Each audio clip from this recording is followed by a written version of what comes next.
Hello Aquarius, this is your astrological forecast for October 2016, and this month your main focus is here in the ninth house with the Sun and Jupiter.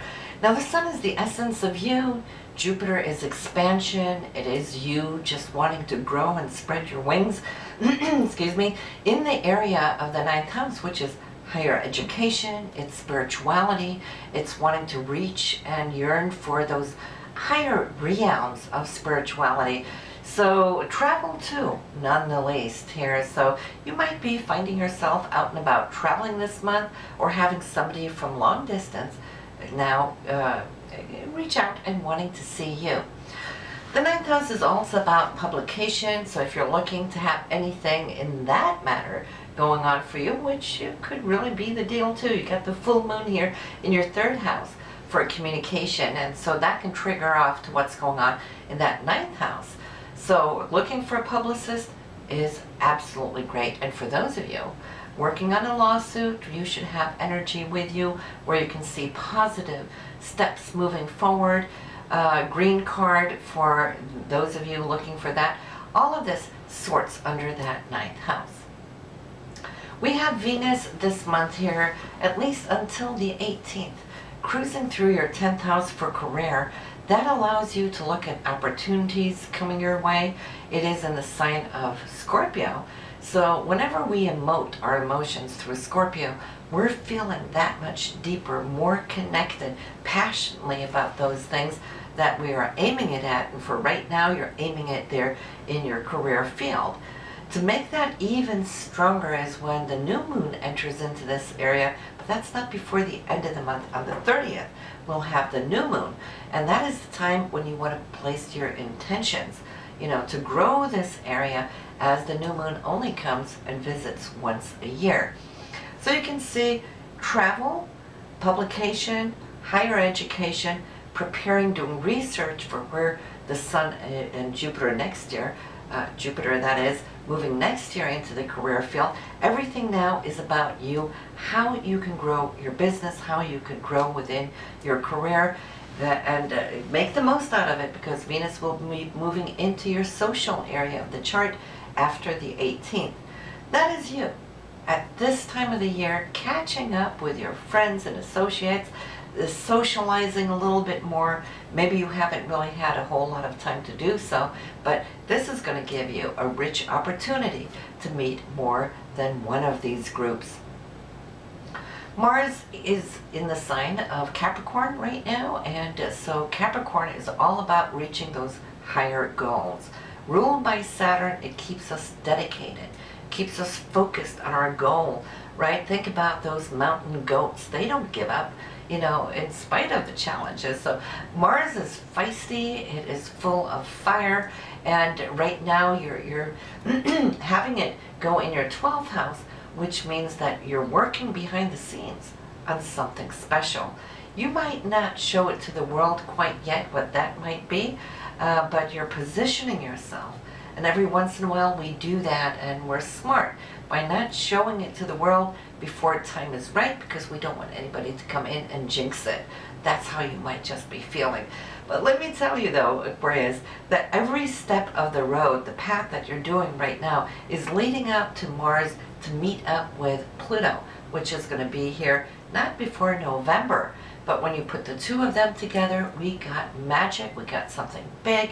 So do pay attention to the course that you're taking right now, because it's leading you to a point of transformation. More on that under the November's forecast though. The full moon we will have here mid-month on the 15th in your area of communication, short distance travel. So here we have short distance travels, we got long distance travel. Some of you will maybe perhaps be doing both, but it could also just be communicating with those who live out of town, out of state, out of country.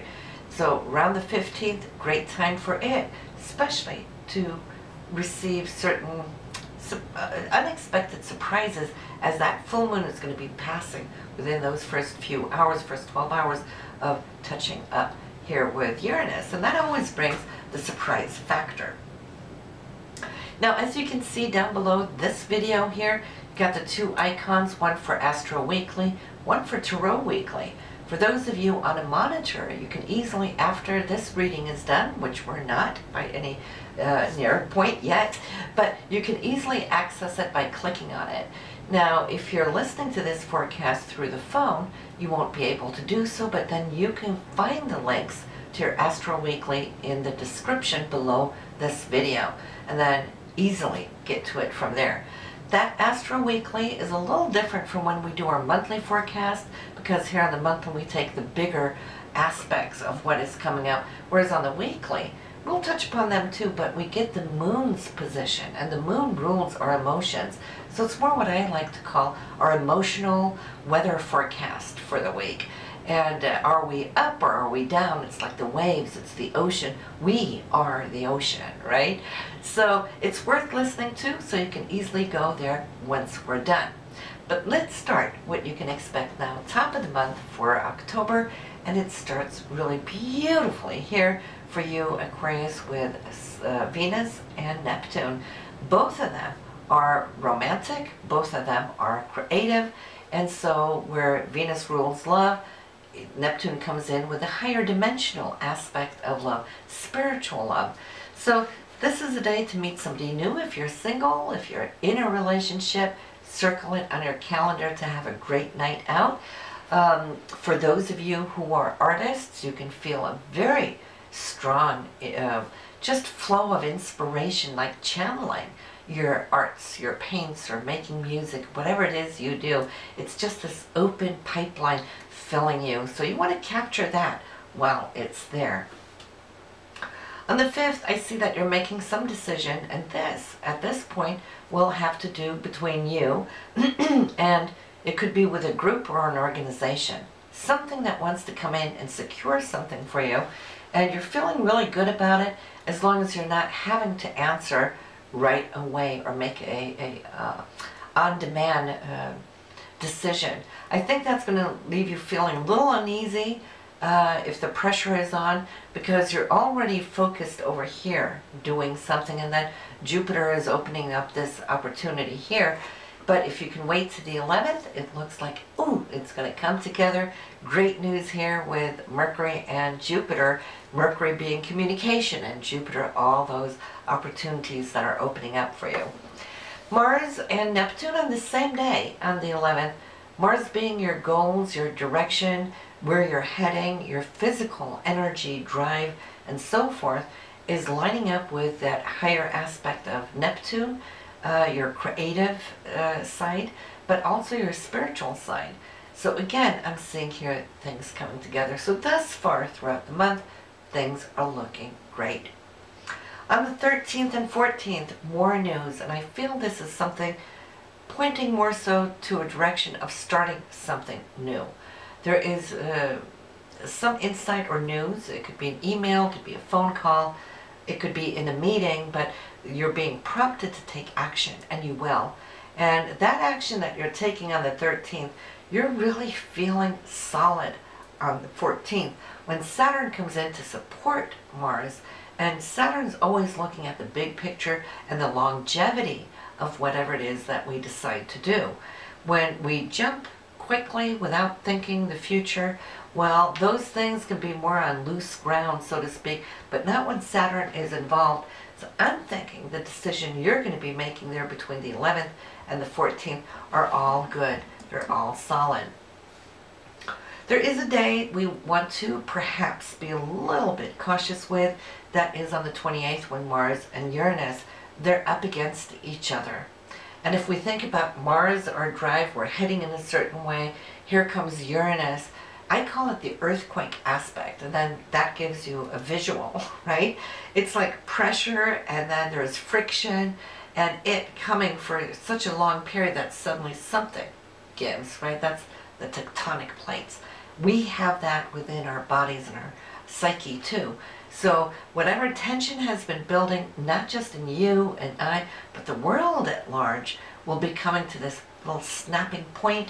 And so we want to be careful when we're out in traffic, but it's also mechanical things can go a little haywire, Electronic things can go a little haywire because that's Uranus. Computer might just poop out on you, or the microwave, whatever it is, but it's just that day. And sometimes we feel that we transfer that energy over to our computer so that suddenly the software doesn't work. But it's not your energy invoking your computer. It could be if you're stressed and you click 10 times to get something to work, of course, then the whole system freezes up. But even the inanimate objects are also under the influence of Mars and Uranus, you know, cosmically beaming towards Earth. So we're all under this tectonic plate, so to speak. On the 29th, though, it's like you're up and running. Venus is in a good place. Venus is you, your inner self, harmony, balance, and then Saturn coming in to secure something. So if something went a little haywire there the day before today, you should be looking pretty good on it. And then the 30th, we have that full moon, which we were speaking of, and that full moon is in your third house, which has to do with communication, short distance travel, just to and fro, being busy, doing errands, maybe some interaction there with your community. And it could also be you doing or giving some kind of presentation. But this is the area that's going to be illuminated for you, specifically there on the 15th. So we have a couple of planets changing signs. Mercury will be ingressing out of Virgo, into the sign of Libra. That will be on the 7th. So it's moving out from the 8th house, where your retrograde has been working, giving you extended, longer time to look over your financial situations, late taxes, it could be insurance and mortgages and whatever, bonuses, commissions, all that kind of thing. You've been working on that here from late August throughout that of September. So it's starting off the month, still wrapping it up, but moving forward, and then it will be moving into your 9th house for travel, higher education, doing research, and so forth on the 7th. Okay, so then you can leave that financial bit behind you. Venus will be moving out of Scorpio, out of your 10th house of career, into the area of hopes and dreams, your social circles and so forth. That will be on the 18th, where it will remain for the rest of the month. So you will have a great time, just feeling really good, like Venus normally does, loving to interact there and share hopes and dreams alongside with your friends. And then we have the Sun moving into Scorpio, into your career house there on the 22nd. So anything up to towards the 22nd, the Sun, which is essentially you, you're focusing on how to get there. You're preparing for what now is going to come in that last week of October, and preparing you for what November is going to bring when it comes to your career. So that is pretty much what we have for you, Aquarius, in this round. You can go visit your Astro Weekly, and I will see you next month. Bye now.